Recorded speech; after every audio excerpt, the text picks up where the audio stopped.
right, now we're going to jump into our culture segment, and I'm going to introduce one of our brothers, Brother Kaiser, Sir Tyrone Court. Extraordinaire. What's up? This is a guy that handles a lot of my What's up, brother? What's up? We're going to have a discussion about the Charlotte hip-hop scene, and we're going to get thoughts and opinions. So, recently we had a rapper who signed a major deal, is actually selling out shows, named DaBaby. And what you guys thoughts on the young man?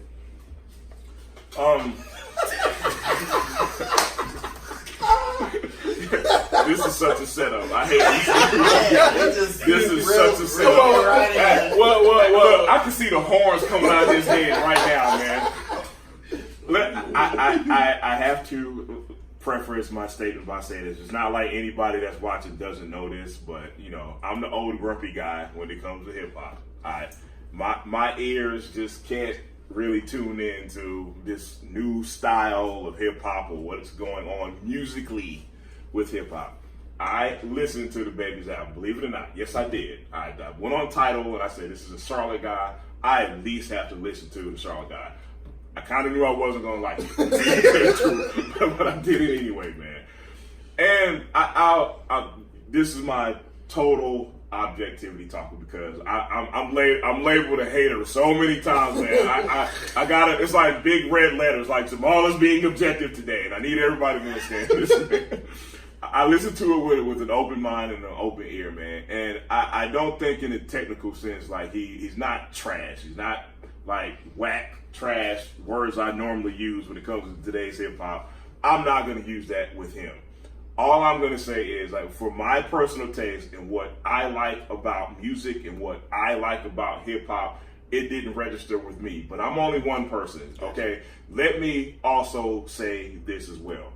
Even though I'm not like big on the music itself, his music, I hope this dude sells 15 million records. I hope he blows up. I wish nothing but success to the young man. Because bottom line, man, it's a Charlotte dude. Yeah, right. There's no, I don't care if he was a male version of Cardi B. I don't care. I want the dude to be successful.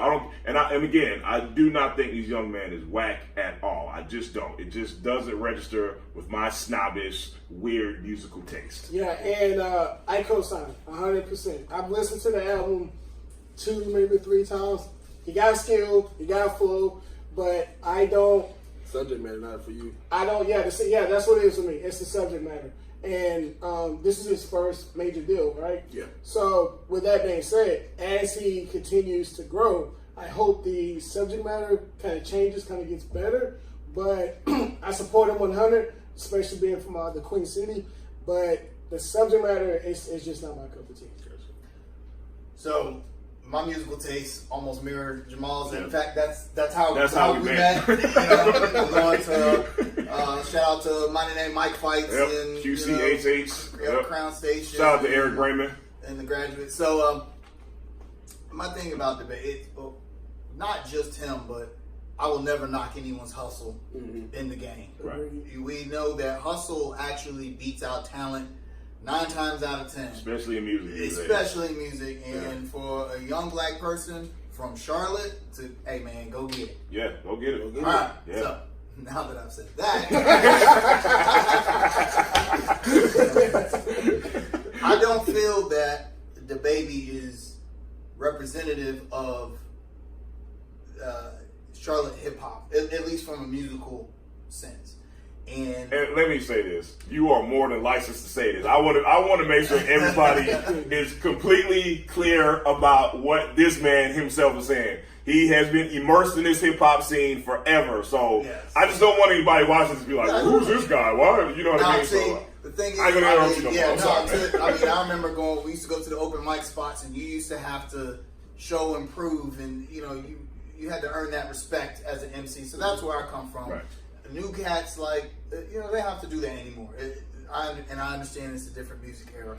But having said that, I feel like Charlotte hip hop, our biggest strength has become our greatest weakness. Our biggest strength has been musical diversity. Mm-hmm. If you guys remember back, in hip hop's golden age, late 80s through the mid 90s, if you listen to radio in Charlotte on Power 98, you were gonna get everything. You're gonna get Snoop, you're gonna get Dre, you're gonna get Wu, you're gonna get Nas, Jay, you're gonna get Ghetto Boys. You were gonna get everything. Right.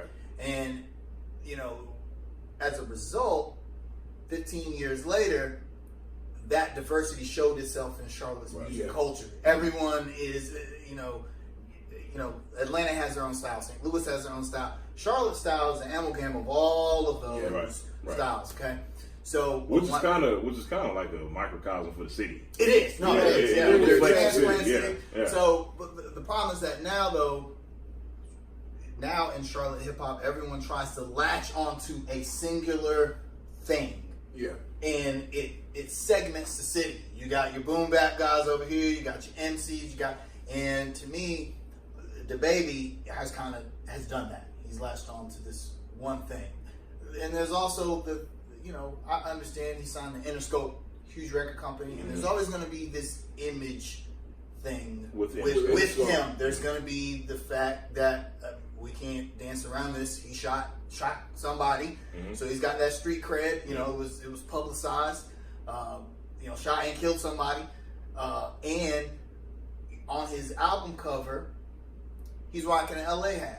Now, which I didn't agree with. Yeah, I'm not saying that he's got to wear a Charlotte Hornets hat or anything, but you're not from LA. If anyone who didn't ever know who DaBaby was, they're gonna see this dude and they're gonna assume LA guy. That's West Coast. And let me speak more so with this identity thing, man. And like I just like you alluded to, and like I agree with, like all these different MCs that Charlotte had, it's like I'm trying to find a creative way to say, like, I wish Charlotte had its own one identity and one sound. Right. Atlanta has their sound. Right. LA has their sound. New York obviously has their perceived sound. Right.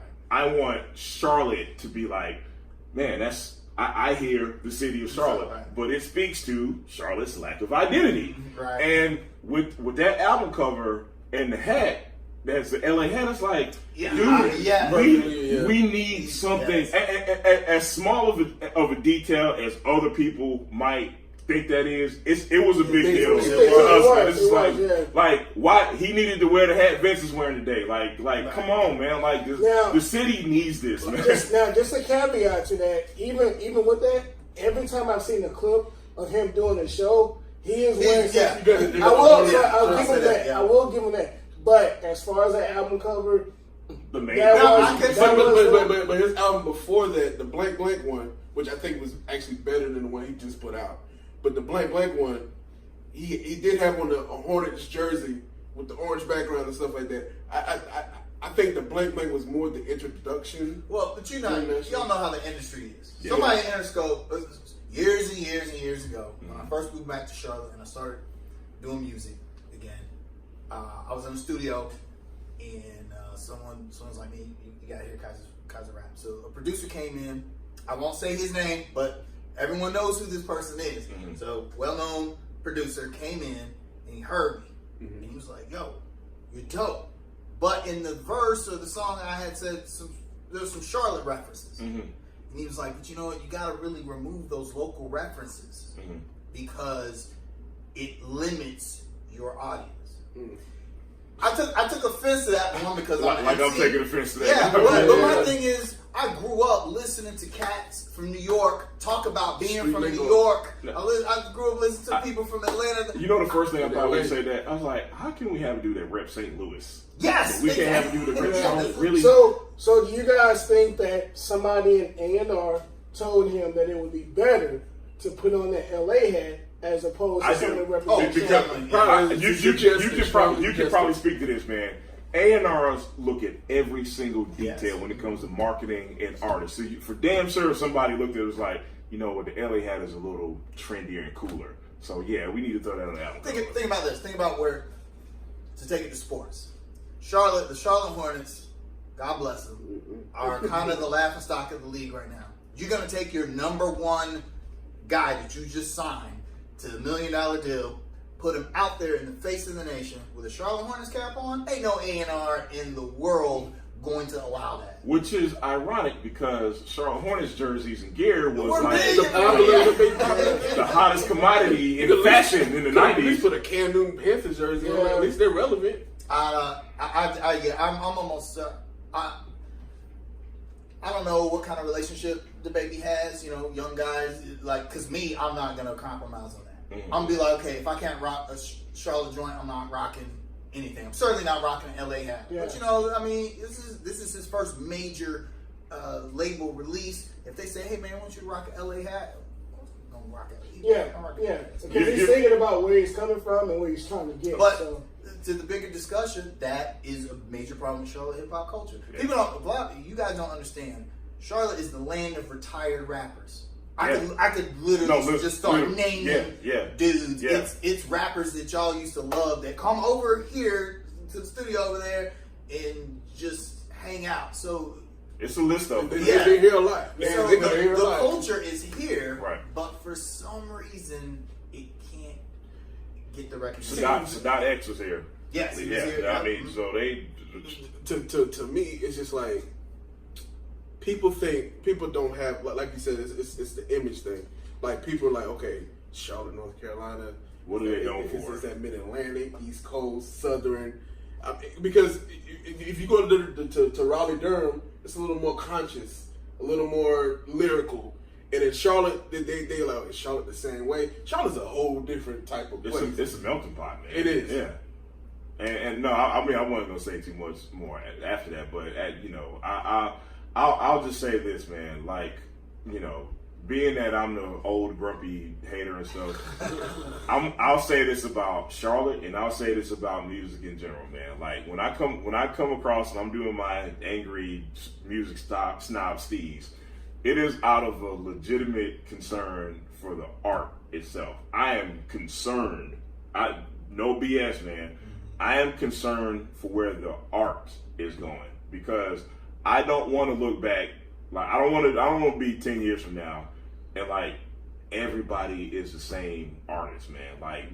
Like fans deserve more than that, and I hope my city can be the catalyst for that because there's some talent. You can attest to the talent that's in this city, man. They're here, but they need to be heard. And I would look. This is gonna sound like whatever coming from a non-artist. I'm not an artist, and it's gonna sound like, man, who is this guy? But I do want to challenge every Charlotte artist to just dare to be different and to find your own voice. I cannot stress the importance of enough, especially in this city, man. I'll leave it at that. Now, on the more macro level, with the hip hop culture, with the quality of music where it is right now, do you think at some point in the future we will see a recycle to where we get back to where it was lyrical? Yeah. Things always go in cycles, but I'll say this, man. It's been a long run of people not really valuing.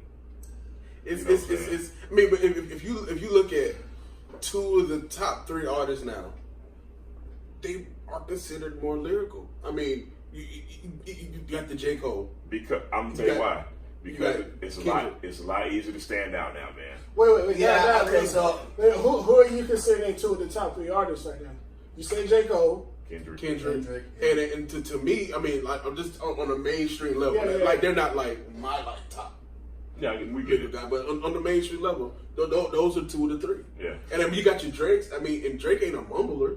Drake can say something sometimes. I think it's right. We see this all the time with music. Like Jamal said, everything comes in cycles. The problem now is that it is so much more relatively easy to make music than it was. So when I was a teenager and I had aspiring dreams of being a rapper, it was almost impossible.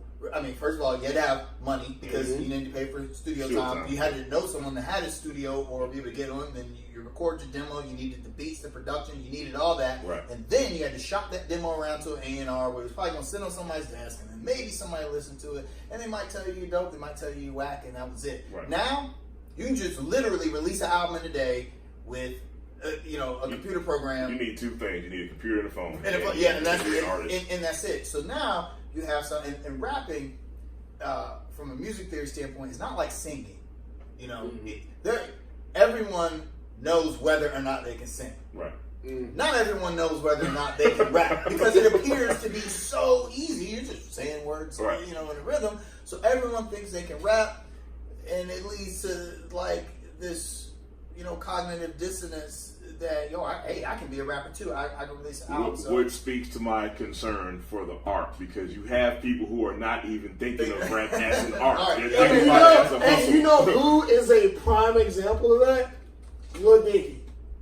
Oh, hold on. Lil Dicky is a prime example. I gotta disagree with you. I gotta disagree only because he's so damn good. He is, but again, I can't remember what he was doing before. But his first video basically started out the same as what Nas, Zan, whatever he had. Nas, his first ever video was a joke. It was a parody. There's a big talent gap between. It is. I'll say this: at least Lil Dicky he acknowledges, hey, that's kind of my gimmick. That I'm gonna do jokey joke kind of rap because because that's who he is. No one's gonna take him seriously. Like I don't know if you guys used to ever watch Sway Tech Wake Up Show. Yeah.